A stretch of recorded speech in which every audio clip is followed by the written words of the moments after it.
Hi guys, Dr. Newman here, Chiropractic Aligned for Life. And this week I'm going to be discussing exactly what happens with a chiropractic adjustment and how it allows people to feel better. Now we need to remember that the main aim of spinal adjustments are obviously to promote movement. Reduced movement within the spine may be caused from things like injuries, posture, stress, or any form of overload on the body. Now after an assessment of where the spine is exactly, where the spine actually needs to be adjusted, a very controlled low amplitude, high velocity push to the joint will allow the joint to move. And this is often accompanied by an audible popping or cracking noise, which we refer to as a cavitation. Now that sound is not actually the cracking of your bones. It's a release of gas within the joint caused by sudden joint movement from the adjustment. Your synovial fluid, which is inside the joint and helps with the lubrication of the joint, produces gas and releases it into the actual joint space because of the sudden pressure difference caused by the quick spinal manipulation.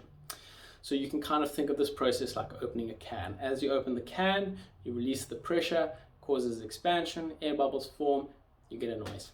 Okay, now that release of gas within the joint can stimulate our body's nervous system and helps reduce pain signals from the joint.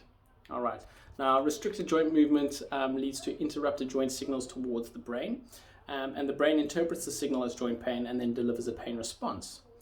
The chiropractic adjustment removes the restricted joint movement and helps facilitate receptors within the joint, which reduce pain signals from the joint. The brain then interprets the release in joint movement and reduces your pain overall. Hopefully that kind of gives you a little bit of insight into why you feel so good after an adjustment and how it helps with pain. That's all I'm going to say for this week. Take care. See you soon.